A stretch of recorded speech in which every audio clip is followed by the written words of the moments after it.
iniciando mais um Vox Popcast. Hoje temos uma presença ilustríssima por aqui, porque recebo ele, que é dublador, ator e diretor de dublagem e que empresta voz para tantos personagens icônicos que fizeram e ainda fazem parte da vida de todo mundo que está nos assistindo. Dentre eles temos o Coringa, do Joaquin Phoenix, o icônico Agente Smith de Matrix, Lúcio Malfoy nos filmes de Harry Potter, Dr. Ian Malcolm nas franquias Jurassic Park e Jurassic World, Charles Hayden Savage de Only Murders in the Building e tantos outros. Então, seja bem-vindo, Hélio, é um prazer ter você aqui hoje, ainda mais logo depois, do lançamento de Coringa Delírio A2. Vou querer saber tudo sobre como foi, retornar aí com esse papel tão icônico. Prazer ter você aqui hoje. Oi, tudo bem? Prazer, o prazer é meu, estamos aqui, vamos bater esse papo aí, vocês quiserem saber, estou aqui. Inclusive hoje que eu assisti o Coringa 2, tô impactado até agora com o que eu vi. Enfim. Todos nós estamos impactados. Bom, hoje também tem a presença aqui de Caio Cardoso, que é fundador do Conecta e idealizador do Goitacon, que inclusive já é final de semana que vem, dia 19 de outubro, na UCAM.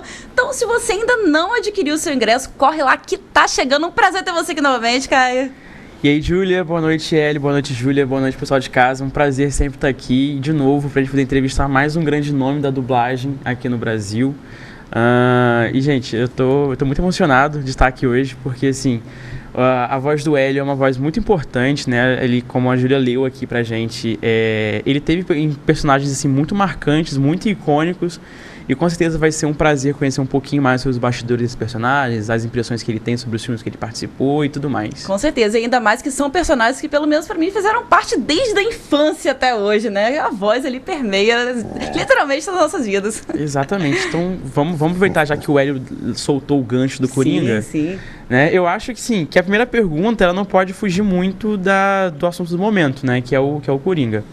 Mas antes de falar sobre Folia 2, eu queria falar contigo sobre o primeiro filme, Porque, assim, ele foi um sucesso, o primeiro filme foi um sucesso estrondoso, e eu acho que nem mesmo a própria Warner, ela previa, que o filme ia ter tanta repercussão, ia ser tão bem recebido pela crítica e ia ter tanto comentário positivo entre os fãs e tudo mais, que o filme ia acabar gerando fãs pro personagem também.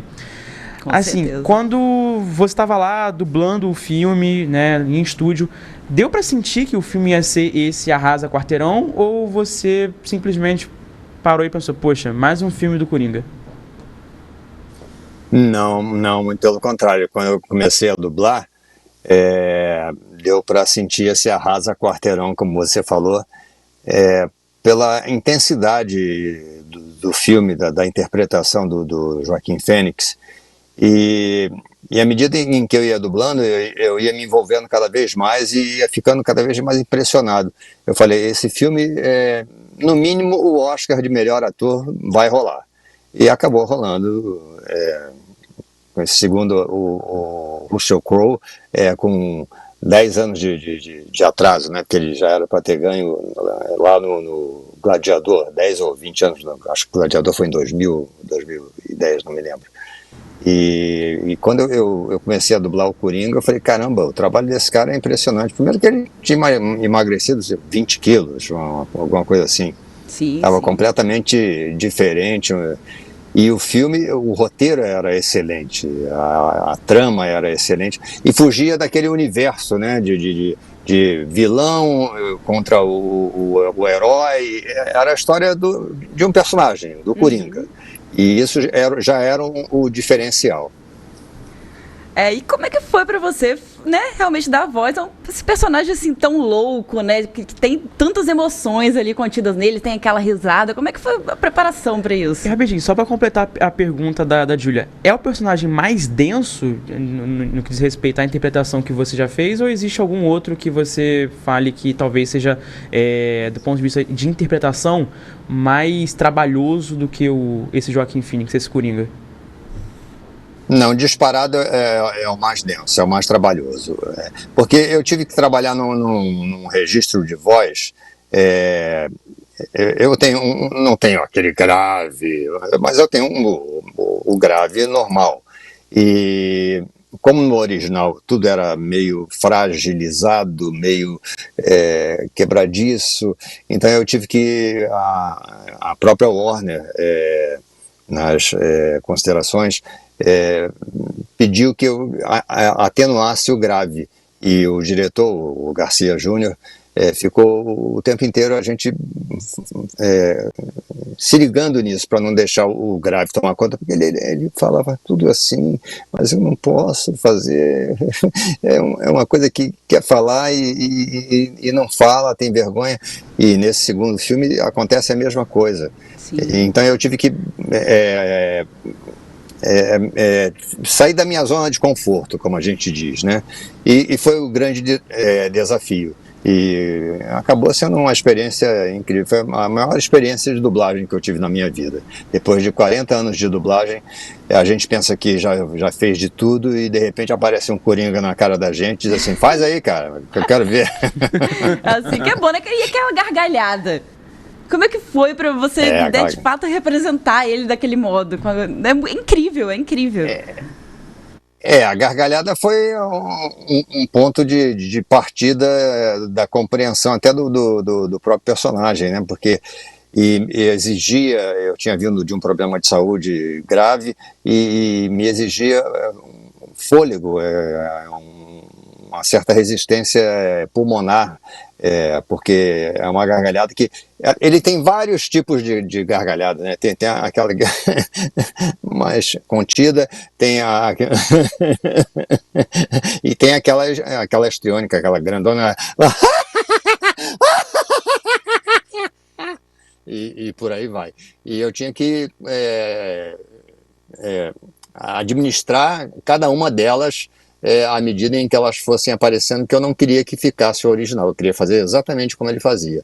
E ensaiei até conseguir atingir, pelo menos, se não foi igual, foi bem parecido com igual. Não, pra mim foi perfeito, e especialmente naquela cena do stand-up, né, que além das gargalhadas tem muita coisa acontecendo ali. Ele tosse, né? Aquela cena pra mim é a mais difícil do filme, é a mais difícil. As outras cenas exatamente por isso, porque ele tosse, ele ri, ele engasga, ele baba, enfim, só falta virar uma cambalhota. Aquela cena é terrível, aquela cena eu apanhei pra fazer, ensaiei não sei quantas vezes. E falei com o Júnior, o Garcia, né? Falei, cara, essa cena, eu quero passar por ela logo, porque essa cena aí é a cena-chave do filme para a interpretação. Porque ela é complicada, complicado porque é uma mistura de sofrimento com prazer, com dor, com... Aquilo foi complicado, você matou a charada já naquela cena ali, aquela cena realmente, e eu consegui passar por ela, tô aqui até hoje. Felizmente no segundo não teve aquele tipo de cena. É verdade, é verdade. Então deveríamos falar sobre o segundo? Eu acho que já vale a pena a gente entrar nesse segundo, né? Bom, é difícil a gente falar sobre o segundo sem entregar um pouco de spoiler pra galera, mas de uma forma geral, o personagem ele muda muito de um filme pro outro, né? Tem alguns portais na internet que falam que é praticamente a antítese do primeiro filme, né? É o não Coringa, é a negação de existir. Você, no seu processo de atuação, de reconstrução, de retomada para esse personagem, você sentiu essa mudança também? Ou foi tranquilo passar por esse trabalho? Foi tranquilo em termos... como eu já tinha feito o primeiro, então eu tinha que manter o mesmo tom. Eu sempre digo que você tem que obedecer na dublagem, você tem que obedecer o tom do original. Você não pode fugir do tom original. Então, como eu tinha feito o primeiro, isso já me deu uma certa tranquilidade, entre aspas, para fazer o segundo. Mas é diferente, porque ele não tem aquela coisa toda a mais para fora, ele é todo contido, ele é todo, a voz quase não articula, quase não projeta, é tudo muito pequeno, tudo muito fragilizado, porque a gente parte do princípio que o cara já está um tempo na prisão, né? Então já há um desgaste físico, emocional, da própria voz, e eu tive que trabalhar isso também para não deixar a coisa sair do controle. Aí o diretor no meu pé, olha, a gente está indo além, não pode ir além. Agora, esse é o contrário, esse é uma continuação do primeiro. O personagem é o mesmo. O filme é uma outra visão, mas o personagem ele está cada vez mais fragilizado e de Coringa ele tem menos, entendeu? O que tem menos nele nesse filme é de Coringa. Cara pintada tem poucas vezes. É mais a questão do Arthur Fleck, né? Eu acho que a passagem que tem mais Coringa no filme todo é a questão do tribunal, né? Principalmente a partir do momento em que ele pede para advogado dele sair do caso e aí ele realmente se transforma. Aí ele vai de cara pintada com aquela roupa tradicional, né? E nos musicais também, né? Quando ele está nos musicais com a Lady Gaga, ele está caracterizado como Coringa. Fora isso, é o Arthur Fleck o tempo inteiro. Curiosidade sobre esse segundo Coringa, quando você começou, né, a dublar o filme e tal, você já sabia qual seria o desfecho? Ou foi algo que foi apresentado pouco a pouco para você? Não, eu tomei um susto na última cena. Compartilho desse susto. Não, eu tomei um puta susto, eu falei, caramba, o que é? Não vou falar aqui o que é, porque Sim. Quem não viu, mas se bem que isso já foi divulgado, isso eu acho que já vazou e tal, mas da minha boca não vai sair. Eu estava vendo o filme e o diretor não me falou nada, falou, não, eu vou deixar o final para você se surpreender junto comigo, com ele já tinha sido, já tinha visto a surpresa, mas eu vou deixar você surpreender junto com a surpresa do personagem. E quando eu vi, eu falei, não acredito que isso está acontecendo. E eu tomei um susto, realmente tomei um susto. Eu acabei de vir do cinema, eu vi do cinema há pouco tempo, há poucas horas. Ainda sou meio impactado em relação ao que eu vi. Daqui a pouco passa. Tem três filmes que eu saí mais recentemente, né? Tem 3 filmes que eu saí muito reflexivo do cinema. Foi Nasce Uma Estrela e o Coringa, os dois são de 2019, né? Curiosamente... Não, no primeiro não tem Lady Gaga, né? E nesse segundo Coringa, que seria o terceiro filme, é que realmente eu saí pensando, né, na forma como o diretor quis contar a história do Coringa, né? Porque é impressionante, é uma ideia de um personagem extremamente expansivo, um personagem que tinha tudo para liderar uma certa rebelião, né, em Gotham, e de repente ele vai lá se fragilizando cada vez mais e vendo que aquele alter ego dele, na verdade, era só algo de ruim na vida dele. Algo até que o público incentivou mais ele do que era ele por si próprio, né? Ali. O que eu achei interessante desse filme também é que ele meio que deixou um pouco daquela vibe gótica, né? De Arkham ali, e veio mais pro mundo real, né? Tipo assim, meio que falou, pô, esse aqui é um cara, é o Arthur Fleck, né? E essa é a história dele, basicamente. Então é um filme muito interessante, com uma dublagem impecável. Não, e é um cara, é um personagem que sofre de um mal que muita gente sofre, que é aquela coisa da gargalhada compulsiva e incontrolável, que é uma doença que existe. Eu esqueci o nome dessa doença, que a pessoa não consegue falar, e ele muitas vezes é mal interpretado. Ele é interpretado como se estivesse sacaneando as pessoas, como se estivesse de gozação com as pessoas. E não é. O choro dele é o riso. Muitas vezes, no lugar do choro está o riso. É como se fosse a forma dele de botar para fora o que ele está sentindo. Mas é uma coisa incontrolável. E isso dá uma agonia, uma angústia quando a gente vai vendo o filme. O primeiro incomodava o segundo, então o segundo tem um clima assim triste, é um filme mais escuro, todo... O segundo filme realmente eu temia pela continuação. Não é basicamente uma continuação, porque o primeiro, como foi um sucesso tão grande, e a interpretação do Joaquim Fênix foi uma coisa... Tanto foi que ele ganhou o Oscar, né? A gente fica sempre com medo, né? Pô, para que fazer uma continuação? de um filme que foi um sucesso. É sempre um perigo, né? As continuações são sempre perigosas. Mas, no meu ponto de vista, tem muita gente que não está gostando, tem muita gente que está dizendo, não, eu achei horrível, achei isso, achei... Eu acho que tem que ver. Cada um tem seu ponto de vista. Do meu ponto de vista, eu gostei muito, mas é completamente diferente do primeiro. Você sai com uma outra sensação do cinema. Sim. E tem algumas passagens também, também tá na diferença, né? No primeiro filme, o Arthur inflige a violência. Nessa ele sofre. Tem algumas cenas que são, assim, muito pesadas, de verdade. Não é violência gráfica, mas é a sugestão do que está acontecendo com ele te causa certo remoer ali na cadeira do cinema. É algo que a gente não está acostumado a ver, nem em relação ao Coringa. Exatamente. E a própria fotografia conduz a isso, né? A fotografia é uma coisa mais escura, né? As luzes não são... você não tem... Raramente tem um foco direto nele ou nela. É uma coisa assim meio subjetiva, meio que você tem que procurar para ver os detalhes. É muito interessante. Eu acho que foi um trabalho... É a tal história. Quando disseram, vai ter o Coringa 2, eu falei, isso é uma faca de dois gumes. Mas, ao mesmo tempo, eu pensei, o Joaquin Phoenix não é um ator de fazer qualquer coisa. Para ele aceitar ter um segundo filme, é porque o roteiro era bom. E para ele ser convencido disso, e pelo diretor, ele tem que ter um bom argumento. E realmente estava certo.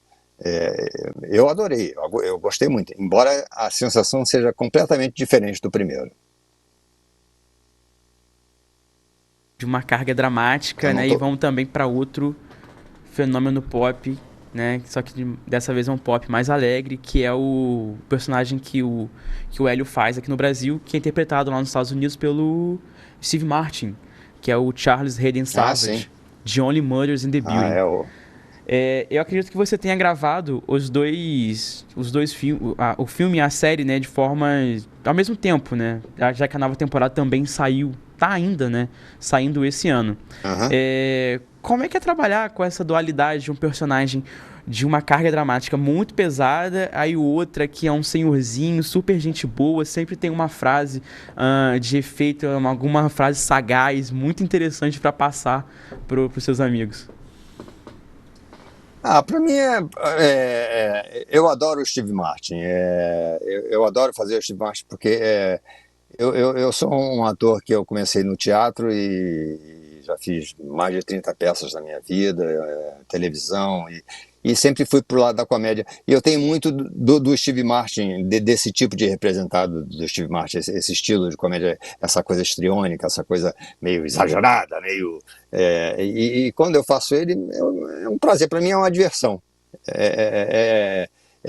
Eu vou pro estúdio para me divertir, quando eu estou fazendo o Charles lá no Only Murders in the Building. Eu me divirto, eu acho sensacional. Gente, e assim, quem nunca assistiu essa série, assista, porque a série ela é espetacular, é uma série muito boa. Já está na 4ª temporada, né? Isso, 4ª temporada já. A 4ª temporada. Tem fios maravilhosos, né? Com Martin. Cara, muito bom na comédia. A Pantera Cor-de-Rosa, me diverti demais. Pantera Cor-de-Rosa, Inspetor Clouseau, ele é sorreteiro, Ponton, onde é que está você, Ponton? Com aquela voz, aquela coisa de francês, aquele sotaque francês, que não acerta nada, só faz besteira, né? É muito engraçado. O Steve Martin é maravilhoso.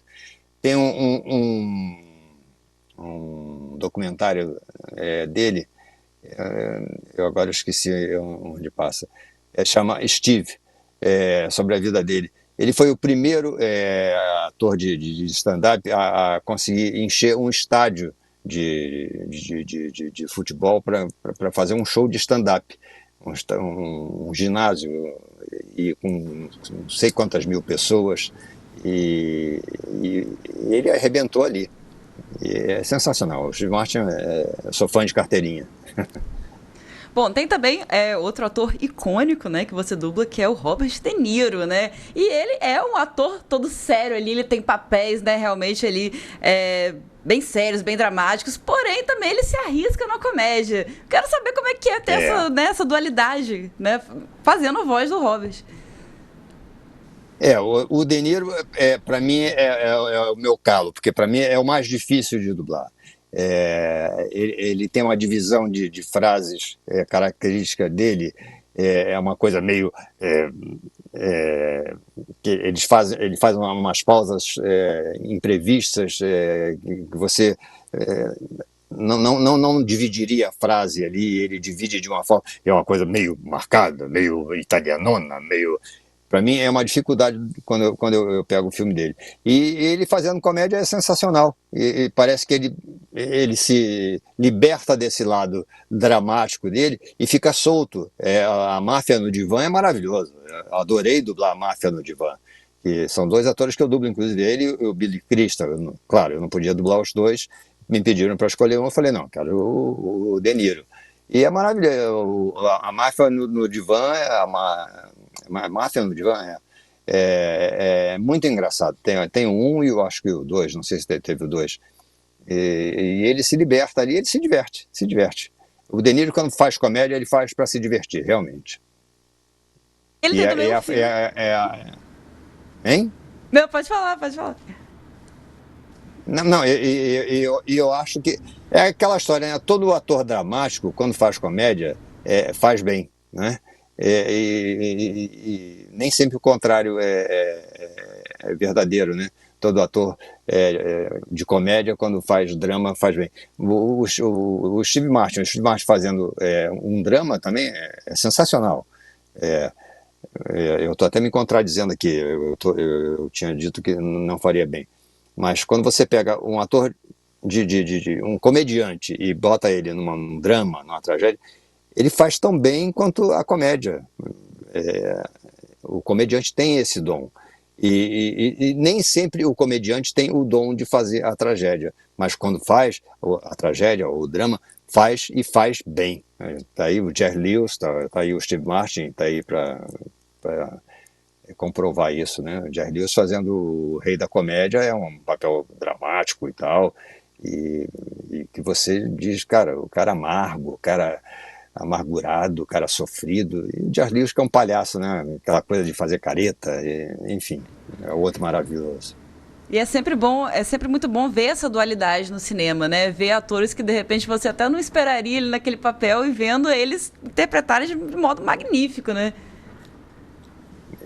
Não, é uma surpresa, né? Eu vejo, assim, tem uma história do Jeff Goldblum, que eu dublo também, fiz no Jurassic Park, e agora estou fazendo uma série chamada Caos, em que ele faz Zeus, é uma comédia, e ele começou fazendo dupla com o Howard Atkinson, que é o Mr. Bean, e eles estudaram junto na Universidade, parece, de Oxford, e eles faziam uma dupla. Você imagina esses dois. O Jeff Goldblum era a escada para o Mr. Bean, né? Porque o Mr. Bean ele não fala quase. Acho que a gente chama sempre de Mr. Bean, né? Vai ser o Mr. Bean para sempre. E eles eram super amigos. E eu vi uma matéria dos dois e que eles saíam fazendo show pela universidade e era um sucesso. E o Mr. Bean falava muito pouco, ele era mais com aquelas coisas de com as expressões, né? Uma comédia bem corporal ali. Eu sou muito fã de Mr. Bean, né? Sou até suspeita pra falar. Eu adoro. E você puxou um papo aí que eu também adoro, que é sobre Jurassic Park. Como foi pra você retornar agora em Jurassic World? Num papel tão icônico, né? Que é o Dr. Ian Malcolm. Você achou que ia ter continuação? Não. Até porque o primeiro eu dirigi a dublagem ainda na Herbert Richards, na extinta Herbert Richards, e dublei o Jeff Goldblum. Depois veio o segundo, eu também dirigi e dublei. E a partir dali eu não dirigi mais a sequência. A sequência eu fui só dublando. E eu não esperava que voltasse. Mas o Jeff Goldblum aquela coisa de sempre, né? Ele faz aquele estilo de sempre, aquela coisa que também é um ator dificílimo de dublar. Porque ele divide as frases, ele divide um yes. Às vezes o cara faz uma pergunta, ele diz yes. Eu digo, meu Deus do céu, como é que eu vou falar? Eu vou falar sim, é complicado, né?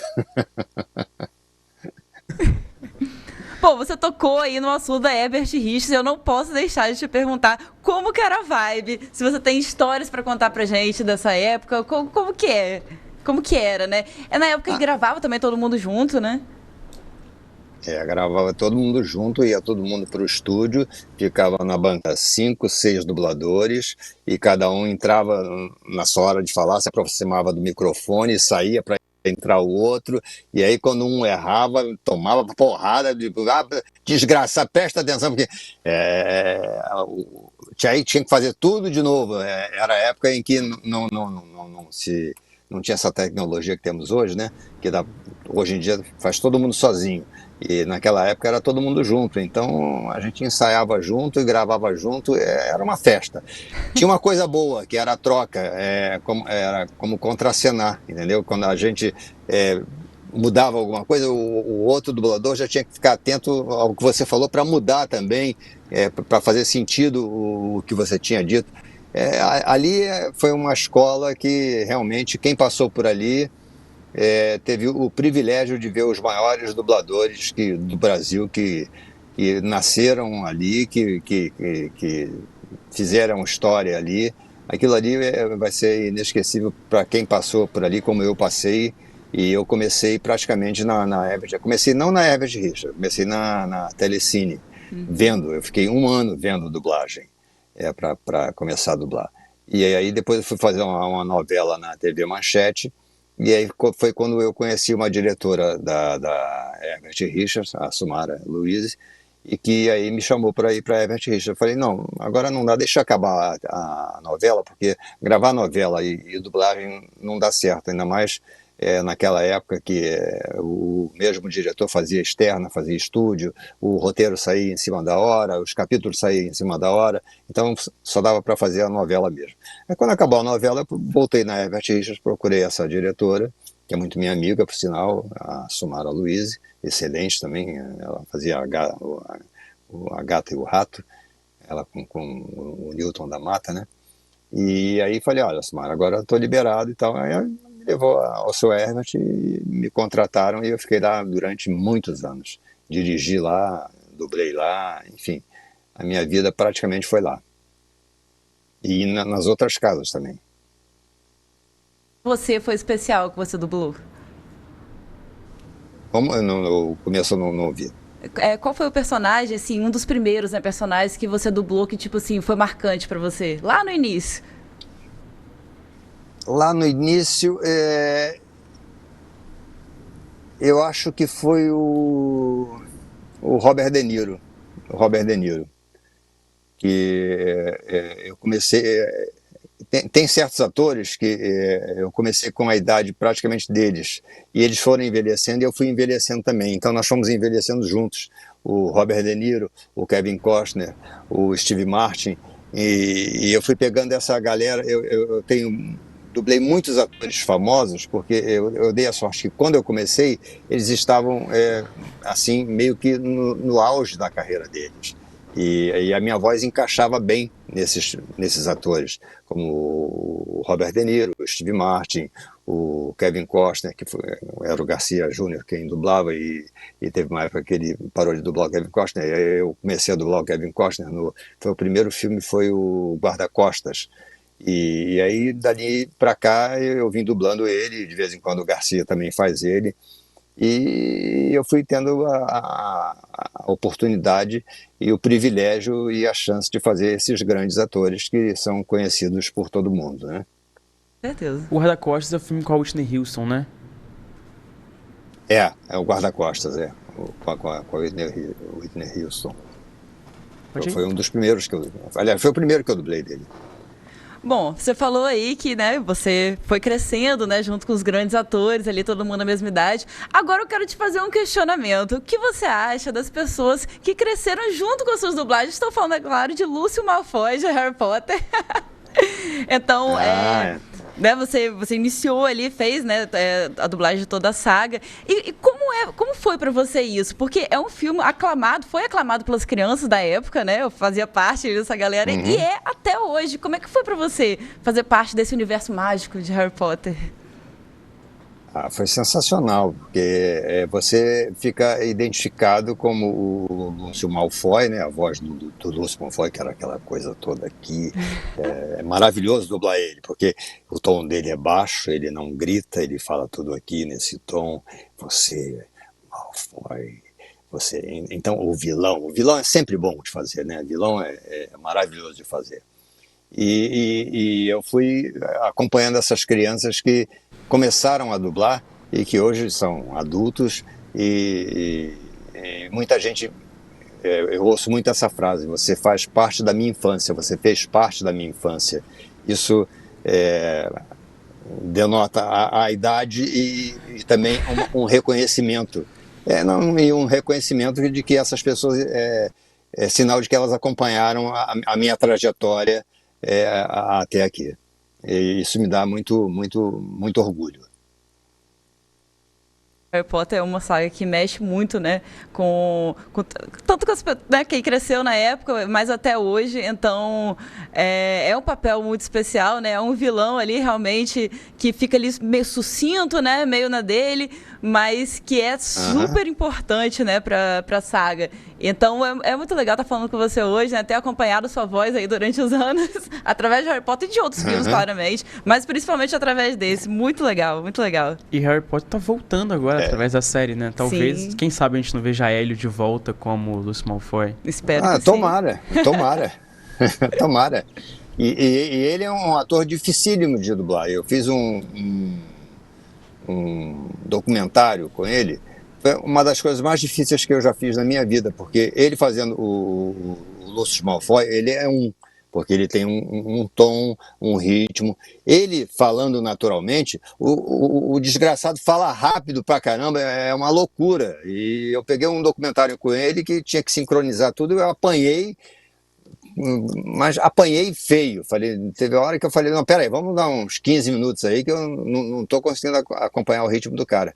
Ele fala muito rápido. Porque ele não está representando, né? Uma coisa é o ator quando está representando, outra coisa é quando ele está ao natural falando. É igual esses documentários que a gente faz, esses Discoveries da vida.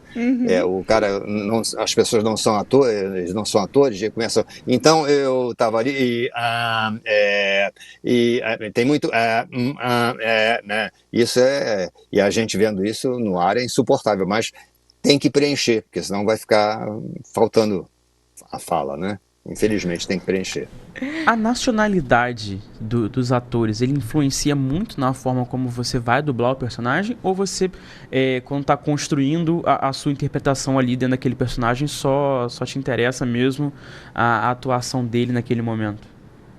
Porque, por exemplo, eu pergunto isso Não, a porque o De nacionalidade. Niro, ele tem um inglês nova-iorquino que é totalmente Isso, diferente da linguagem britânica do Lúcio Malfoy. isso. Não, a nacionalidade pra gente, pra mim, pelo menos, é mais fácil dublar tudo que vem em inglês. É, independente do inglês britânico e do inglês americano, porque a gente já identifica certas palavras, a gente tem a facilidade maior em marcar os textos. O problema é quando você pega, hoje em dia, abriu o mercado para muita coisa turca, muita coisa indiana, muita coisa polonesa. Então, quando você pega alemão é terrível, você apanha, porque você não tem o domínio da língua. Não que eu tenha o domínio do inglês, claro, eu tenho o inglês básico, mas tudo que eu estou falando, ouvindo em inglês, eu sei, eu identifico para marcar o texto. Agora, quando você pega um polonês da vida, um indiano, às vezes uma corrida com uma venda nos olhos, para acertar a boca. E aí você tem que fazer uma outra divisão que às vezes nem sempre está de acordo com o que eles falam lá, mas você tem que adaptar, porque o tamanho das palavras é completamente diferente. É igual a gente diz assim, é fácil dublar o português de Portugal, ou dublar o espanhol. Não é fácil, porque as palavras que são parecidas, elas são parecidas, mas não são iguais. Então, é difícil bater a labial. O inglês é mais fácil. O inglês, por incrível que pareça, é mais fácil bater a labial, porque você consegue adaptar, a não ser aqueles termos que vêm invertidos, o time no final, quando o time está antes do tempo dele, e aí para você conseguir colocar na boca é complicado, mas quando você pega bons tradutores, eles já colocam ali mais ou menos de acordo com o ritmo que está sendo traduzido e que vai ser dublado. Do Hélio falando de dublar os produtos que são europeus, né? Me vem à cabeça a entrevista que a gente fez com o Felipe Maia falando que era quase impossível dublar para Angola. É verdade. Porque apesar de falar português, a forma como eles falam, principalmente o R, é muito diferente. Não encaixa ali, né? A fala. É exatamente isso que eu falei. Você pega um português de Portugal, é fácil. Não é fácil, não. Você entende o que eles estão falando, mas quando você vai dublar, é muito difícil. É muito difícil. E o francês também, porque o francês fala rápido. O italiano também, o italiano fala muito rápido. E o italiano é agitado, é tudo gritado. E isso, quando você joga para o português, você toma uma surra. Que você tem dia que você diz assim, meu Deus do céu, tomara que ele fale pouco, tomara que ele fique mudo, o personagem. Às vezes a gente torce para o personagem morrer, porque é tão difícil que é mais fácil para a gente que ele morra do que ele continuar vivo. Uma curiosidade, você falou até sobre o italiano, na hora que você está dublando, você faz as expressões corporais para trazer a vida mesmo do personagem? Nem sempre. Eu sou mais comedido. Tem certos colegas que gesticulam sem parar.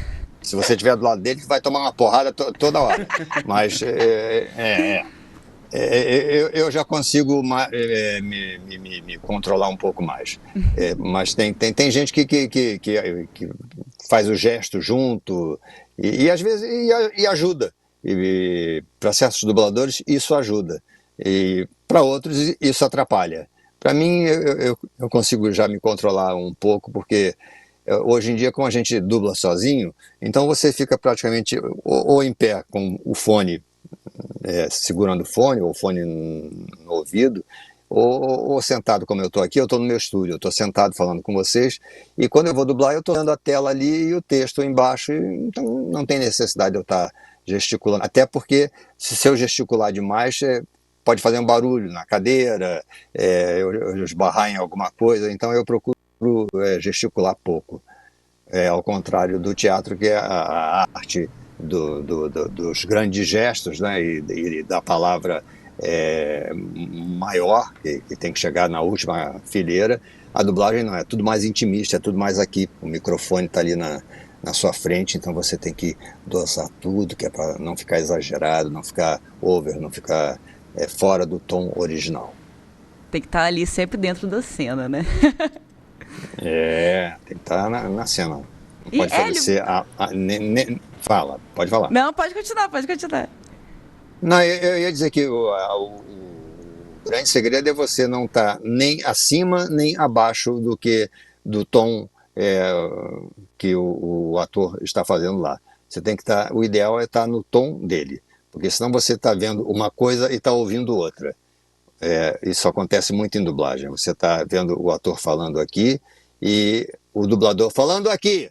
Então não bate, entendeu? Uma coisa não casa com a outra. A má dublagem, a dublagem ruim quando isso acontece. Hélio, você, né, assim como em Harry Potter, você também dubla meu filme preferido, que é Matrix. Você é um Ah, personagem sim, importantíssimo, o Agente Smith. E eu eu não sou poderia Agente deixar de falar Smith. sobre isso. Aqui no podcast, toda semana eu arrumo um jeito de falar sobre Matrix, né? E receber Qualquer você pauta aqui no é uma honra. podcast, a Júlia fala sobre Matrix. Se vier aqui falar sobre Não, cachorro, ela vai falar alguma coisa de Matrix. E como é que foi Ô, dublar Júlia, eu vou te ele? confessar. Confesso, Eu vou te confesso. confessar o seguinte: eu preciso ver Matrix mais umas 3 vezes, que até hoje eu ainda não, ele ainda não se formou na minha cabeça, entendeu? Eu acho que eu tenho uma certa dificuldade com Matrix. A primeira vez que eu vi, eu falei, tá, sei. A segunda vez que eu vi, eu preciso ver mais umas 2 ou 3, que é para. O personagem eu já entendi, mas o filme em si. Eu confesso que eu tenho uma certa. Não sei se eu tenho uma resistência ou dificuldade mesmo. Talvez seja dificuldade minha mesmo, de entendimento em relação àquela coisa. Mas o Sr. Smith, o Hugo Weaving, né? Eu acho sensacional. É um outro que é bom de dublar, porque no Matrix. E fora do Matrix também. Eu faço uma série com ele, é uma série que eu dublei há pouco tempo, que ele está barbudo, ele está acabado, ele vive embriagado, jogado na sarjeta. E ao contrário de Matrix ele era tudo aqui, tudo é o vilão, Posturado, que né? fala tudo. É maravilhoso. Dublar ele em Matrix foi maravilhoso, porque é tranquilo, é bom de fazer, e ele tem um tom que é a coisa. E quando ele com ele mesmo, aquelas, Sim. aquelas várias imagens do Sr. Smith, que a gente tem que dublar várias vezes, primeiro depois outro, depois outro, Sim, depois outro. cada um Quando falando uma junta coisa tudo, ali. fica, cada um falando uma coisa, é difícil, mas é ótimo de fazer, eu adoro aquele ator, Daí eu eu acho acho muito ele legal maravilhoso. que, por exemplo, ali ele realmente é uma figura toda posturada. No início do filme a gente vê ele ali como um agente, né? Meio que é uma parte do sistema. Porém, ele vai revelando que ele quer se libertar. E dá pra ver assim, uma diferença no tom da voz dele quando ele começa a assumir que ele não quer ser, né? Não quer viver pra sempre no sistema. Ele quer se libertar e acaba se libertando. Então eu acho Exatamente. perfeito. Tem uma evolução ali na interpretação dele que você tem que trazer junto com a voz, que é para passar isso para o espectador. Isso, Exatamente. quando aparecem esses desafios, eu chamo de desafio porque não é o lugar comum, aquela comédiazinha ou aquele romancezinho que a gente faz todo dia, tipo Sessão da Tarde, que é o filme Água com Açúcar. Quando aparece esse tipo de desafio pra gente, é maravilhoso. Pra mim, pelo menos, eu adoro quando aparece esses tipos de filme, como o Coringa, como o Matrix, que tem esse grau de dificuldade e de entendimento, entendeu? Que você tem que ter, é um outro entendimento do que o trivial. O trivial é você entrar no estúdio, você faz, vai embora, muitas vezes você não sabe nem o que você dublou. Você só pegou o personagem, fez e foi embora, porque a gente fica sabendo na hora o que a gente vai fazer, o que a gente vai dublar. E a gente nunca sabe antes, com raríssimas exceções, como Coringa, Matrix, a gente fica sabendo porque são filmes badalados, são filmes que são divulgados com antecedência, e você aí vai estudar um pouquinho, vai fazer uma pesquisa e consegue extrair alguma coisa antes de ir para o estúdio. Pra dublar alguns personagens sem saber efetivamente do que se trata. Não é ruim pra vocês? Você não acha que demora mais pra vocês entrarem, né, nos personagens?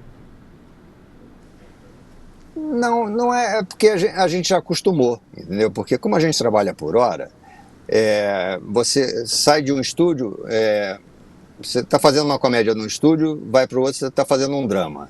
Aí você está fazendo um drama naquele outro estúdio, vai para o outro, está fazendo uma tragédia. Então você tem que se adaptar muito rapidamente. Você não pode perder muito tempo, porque a dublagem é por hora.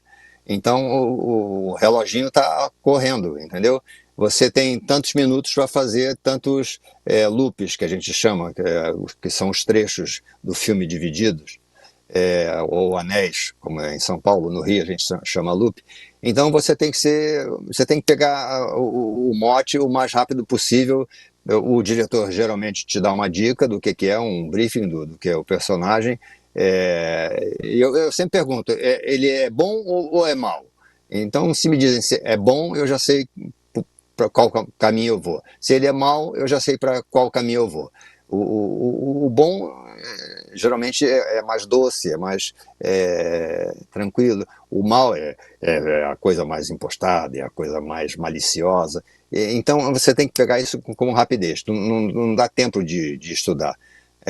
Até porque hoje em dia, com essa coisa da confidencialidade, do segredo, a gente não fica sabendo antes, porque senão vaza, entendeu? Um Coringa, eu soube no dia que eu fui gravar. O que eu fiquei sabendo foi pela imprensa, pela internet. Agora, a empresa, a Warner, o diretor, ninguém podia me dar informação. Eles não podem dar esse tipo de informação, senão, se vazar, tira o encanto, né? E aí as pessoas colocam na internet e esse é o grande problema. Tanto é que hoje em dia a gente não pode entrar no estúdio nem com o celular fica fora do estúdio, você fica praticamente isolado para não ter esse tipo de vazamento de informação. Que existiam dubladores que não viam nem a cena completa, né, de certos filmes. Tipo assim, via sua parte Só ali. a fala dele. Só a fala dele, exatamente. Ali um recorte só pra fazer a interpretação. Mas isso é bom ou ruim? Porque assim, você não sabe o que meio que tá rolando, né? Será que isso ajuda na interpretação? Porque você falou que, por exemplo, teve uma surpresa quando chegou no final do Coringa que você não sabia o que ia acontecer. Isso ajuda ou pode prejudicar às vezes?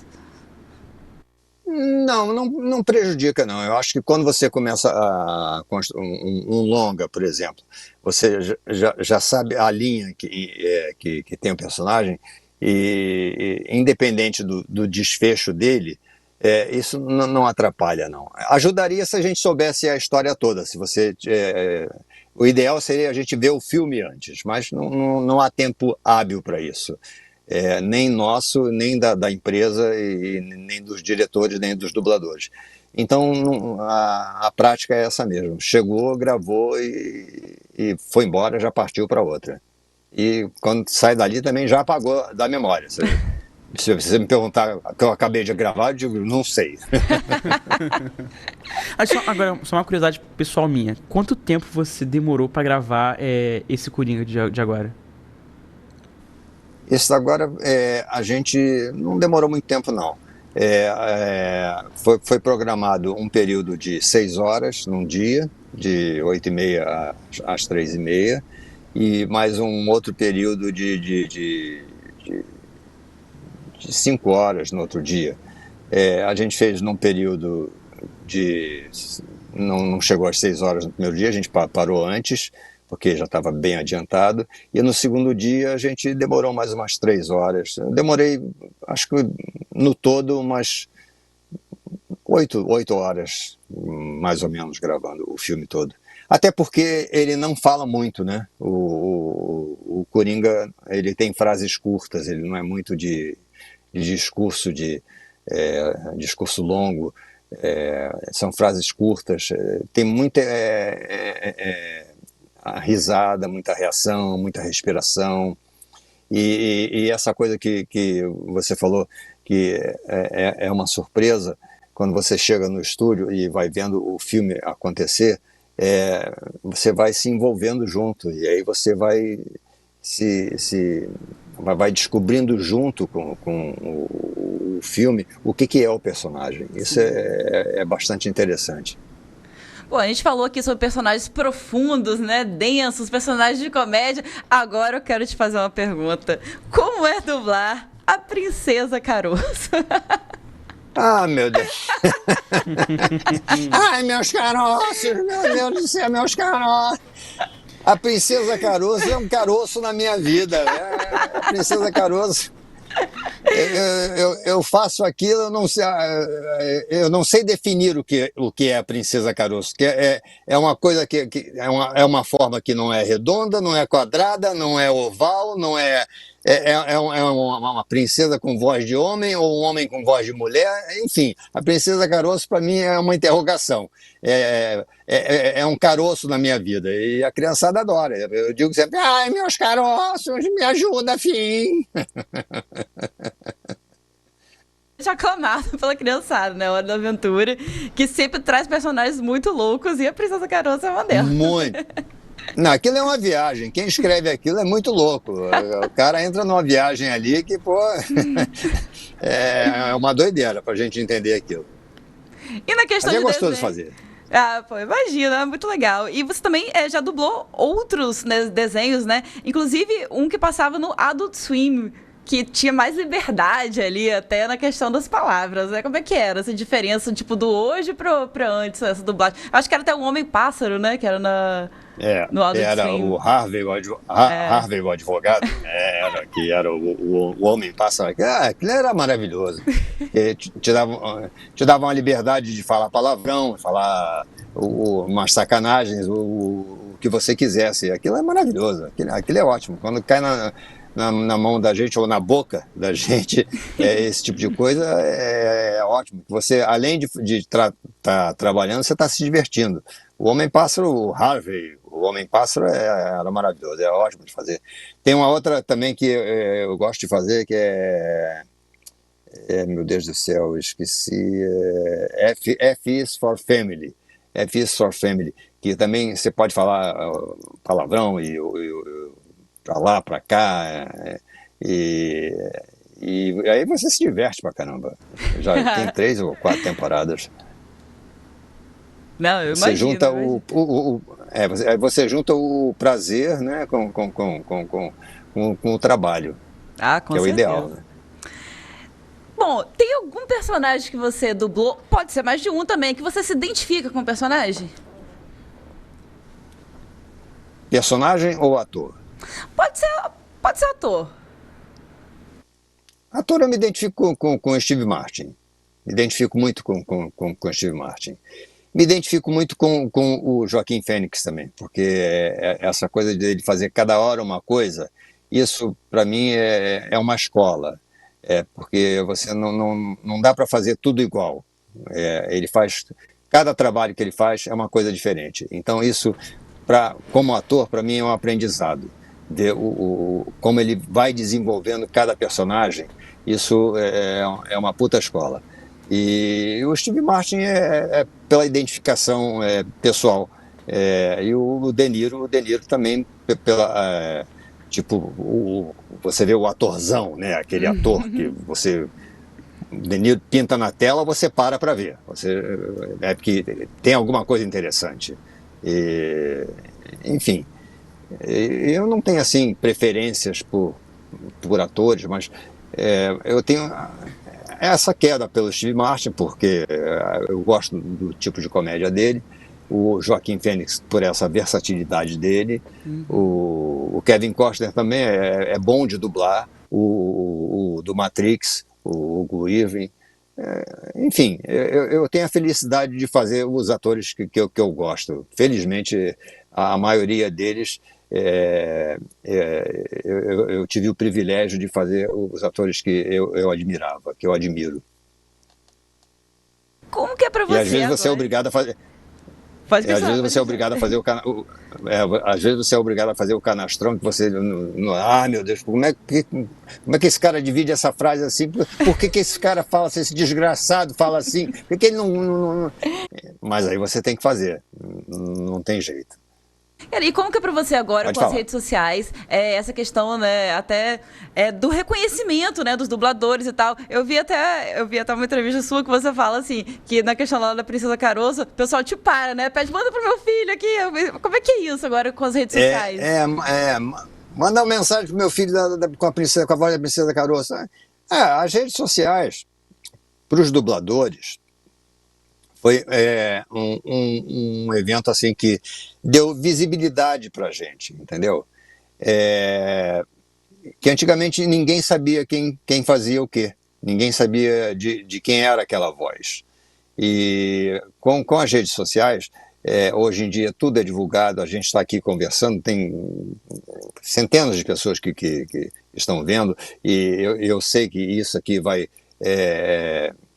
ter um retorno para mim, que as pessoas vão dizer, pode te vir no podcast e tal. As pessoas vêm, elas procuram, elas querem conhecer, elas querem saber da vida da gente, elas querem saber o processo de trabalho da gente. A rede social, ela nesse sentido, para os dubladores foi excelente, deu visibilidade, respeito à nossa profissão, divulgação à nossa profissão e a quem faz, e ela contribuiu de forma positiva, porque antigamente éramos anônimos da voz, éramos estrelas anônimas, a gente só ouvia, mas não sabia quem fazia. Hoje você ouve e você vai lá, dá um Google, bota o seu nome, bota filme tal, quem dubla. Você já sabe imediatamente quem faz, quem não faz, e isso é bom, isso foi muito bom. Não, e as pessoas reconhecem. Sim. Eu já tive várias pessoas que já me reconheceram sem eu abrir a boca, até pela rede social.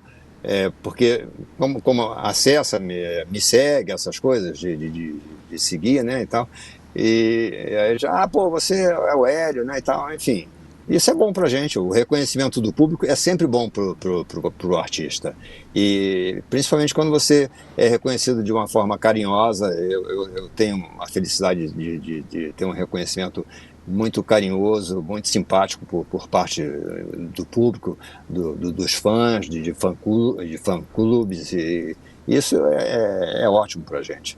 Isso foi um grande ganho. E a rede social também é boa, né? Porque ela proporciona a gente, possibilita a gente ter acesso a eles, né? E principalmente Sim. entender como que eles pensam, né? Sobre o trabalho que eles desenvolvem, trazer algum bastidor, alguma curiosidade, e aproxima o público do dublador. Isso é excelente. Isso é ótimo. E quando eu posto qualquer coisa sobre algum filme ou sobre a minha vida pessoal mesmo, as pessoas vão perguntar, eu vou e respondo, não tem o menor problema de responder. Às vezes me pedem para fazer uma voz, me mandar uma mensagem e tal, eu mando. Às vezes não dá para a gente atender a todo mundo, porque se eu for atender a todo mundo, eu vou ficar o dia inteiro aqui, fulano, parabéns, aqui, quem está falando é o inspetor Clouseau, de Surreté, parabéns para você nessa data de querida. Aí não dá. Ou então, aqui é a Princesa Caronço, parabéns para você, Julinha, enfim, aí não dá, né? Mas eventualmente quando dá, não tem problema nenhum, é um prazer. Hélio, foi um prazer inigualável ter você aqui hoje. Como eu falei antes, a sua voz, né, esteve presente na minha vida desde criança. Então, eu estou muito feliz de a gente ter batido esse papo hoje. Espero que um dia também possa te ver pessoalmente, né? Que seria incrível. Com certeza, com certeza. E, foi um prazerzaço, eu amei, eu queria que a gente passasse 3 horas aqui conversando, mas foi muito legal. Foi um prazer ter você aqui hoje, Caio, também, junto comigo, fazendo essa entrevista maravilhosa e icônica. Obrigado, Júlia, obrigado, Hélio, por atender a gente hoje, foi um prazer gigantesco falar com você. Eu saio daqui hoje muito mais feliz. Eu agradeço a vocês pela atenção, pelo carinho e por essa força que vocês dão à nossa profissão, à dublagem, à profissão do ator em si. Isso é importante para nós, é muito importante essa divulgação e essa força que vocês dão. É um prazer estar aqui. Muito obrigado. Quando quiserem, estou à disposição. Com toda certeza. Muito obrigada, Hélio. Eu agradeço também a todo mundo que esteve assistindo o Vox de hoje. Espero que vocês tenham curtido, né, essa entrevista maravilhosa. O Vox Popcast vai ao ar toda quinta-feira, sexta-noite. Para saber o próximo tema, me segue lá no Instagram, @JuliaRu, e eu vejo vocês na quinta que vem. Tchau, tchau.